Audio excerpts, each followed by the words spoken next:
Hey everybody, it's Batmerk here. Today I'm going to be reviewing Battle Beast number 5. Let's get in there.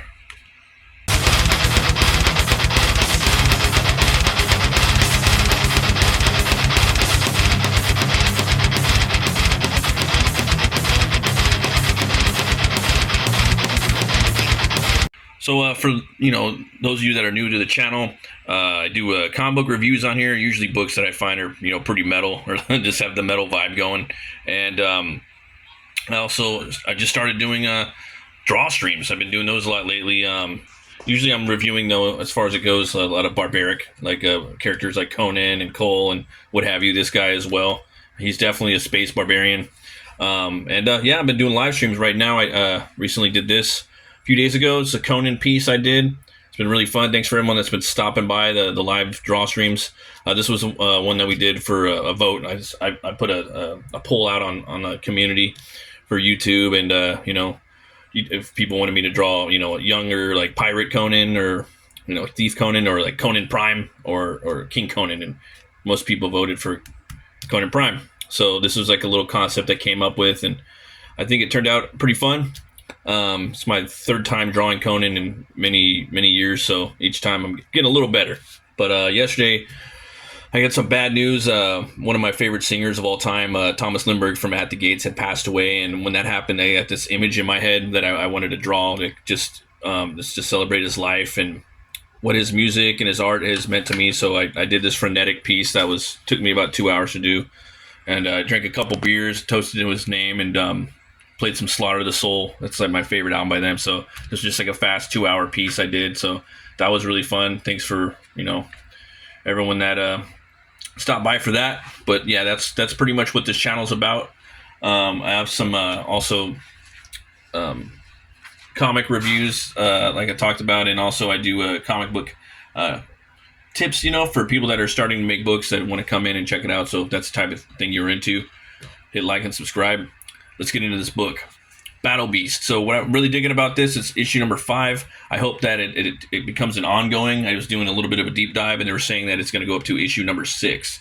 So that looks awesome. Got some Dunkin' coffee right here. This is supposed to be the cold kind. Supposed to heat it up and cool it down, but it's pretty good hot too. This is the main cover I got right here from Ryan Ottley. I really like this one. It's the dungeon where the main villain is living, and it's feeding off of this race of aliens that it's been conquering for, I think, thousands of years. It's called I believe it's the Juggernaut. And we have some other covers right here. I love that Tony Moore one. EJ Sue, that's badass too. Yeah, they just don't. Yeah. Yasmin Putri. We got the Wagners right there. Matt Wagner, Brendan Wagner. If you guys haven't picked up Dracula, the Dracula books him and Kelly Jones are doing, you guys got to check it out. Try to get them back on the show for Dracula 3. That book's going to be launching on Kickstarter pretty soon, so look at that. And you got Esad Ribic. He always does great work. A lot of the stuff he did with Conan, which is phenomenal. But yeah, we'll get into the book. If you guys haven't checked out the last issue, go ahead and go pick it up. I recommended it. I have a review on it too without too many spoilers. So we got here and then before. So you see the main baddies right here. You got an awesome little splash page right here. Looks like it was really fun to draw. They're just coming through with the carnage. Juggernaut, my sister, what a wondrous place, full of soft, delicious creatures we've discovered. So true, Colossus, my dear brother. Had I known such a horrible splendor would be possible, I would have urged you to leave behind our beloved and miss you much sooner. So they're on the planet. They're taking over. You get this awesome shot right here. I like the it's kind of like medieval tech, I guess, for this style of architecture for this world. I think Otley did a great job with the set design, the world building in here. Those two brutes are ravaging the streets of our city. Are you not concerned, my prince? I'm concerned about you not bouncing here on my lap, baby. Get over here. Girl, you are with the Prince Salaka. You've got nothing to fear, except maybe having too good a time. This isn't our first attack. My dad's army will keep those monsters from ever breaching the castle. Trust me. They've breached the castle. So they're coming in. You're getting this epic action onslaught right here. And this is one thing that I like about this issue. There's a little bit more epic action. The last issue was really cool though too. It had some really good world building. And this does too. We're getting some backstory on the prince. They're too powerful. Don't exaggerate, tiny creature. Maybe we are just powerful enough. Thum. Just loving the artwork in here.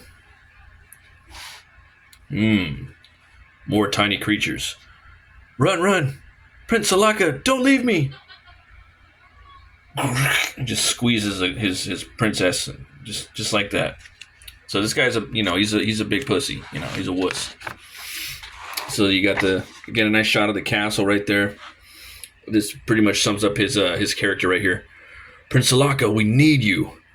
Your mother and father have fallen. Your kingdom is in disarray, yes. But your armies are still intact. They need only someone to rally around, to give them hope.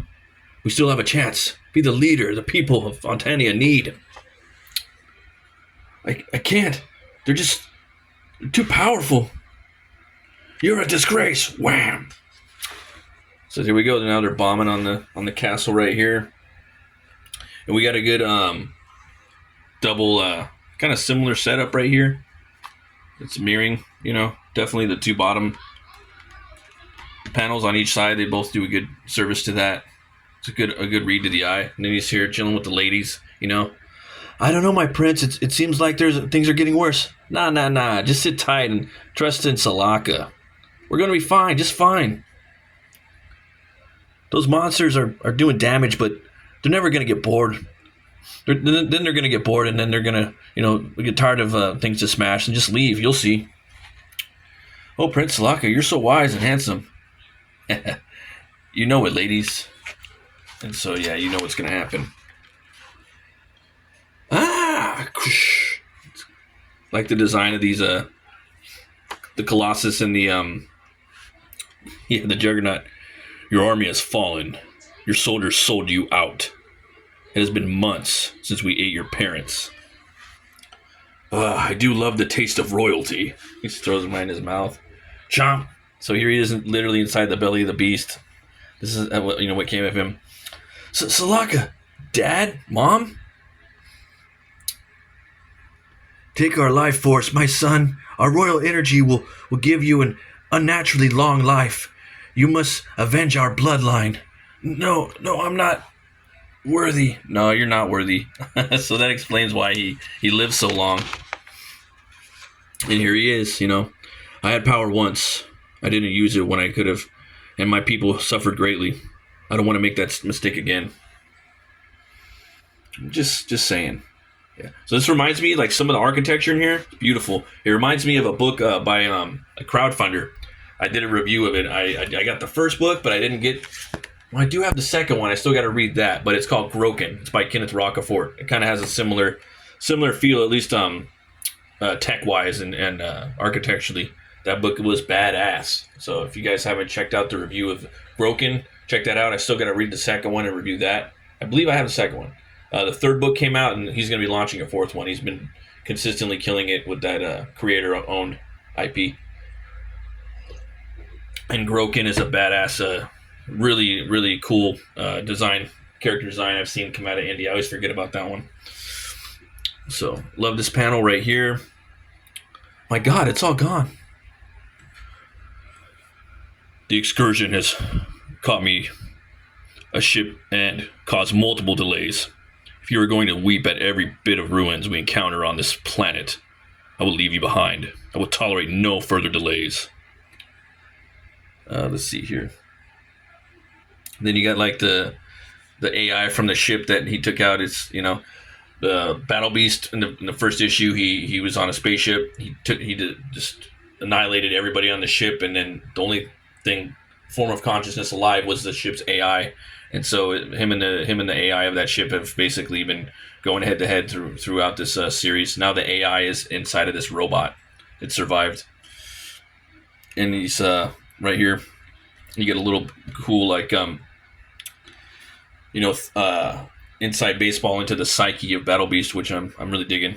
You have no idea what I endure. Every single moment of my life is agony. An unquenchable fury rolls within me without end. As I look at you now, I want nothing more than to tear you into pieces and drink the blood from your scattered remains. It takes every ounce of my resolve to not roam the lands in a blind fury, killing all I encounter.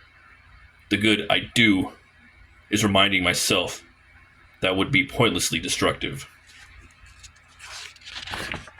And then you get another one right here too, another really cool, just into his psyche, his character. It's really important that these two panels from the previous page and this one, just about his character. I want my life to end. That is the only way I will know peace, but also the only way I can ensure I don't succumb to my baser instincts and choose instead to give into my bloodlust. That is the conflict that rages within me. It robs me of the ability to care for your feelings. So, and then we got another really good character development for Battle Beast, and it's just Kirkman, his brilliance, he just sneaks it right in there. Kind of just comes off like really nonchalantly as the AI is talking shit to Battle Beast. I've seen you lie on the floor of my ship and fall into slumber almost immediately. It seems to me you control your rage very well. If you can relax enough to fall asleep, it seems like you can relax enough to not be such a piece of shit at all times.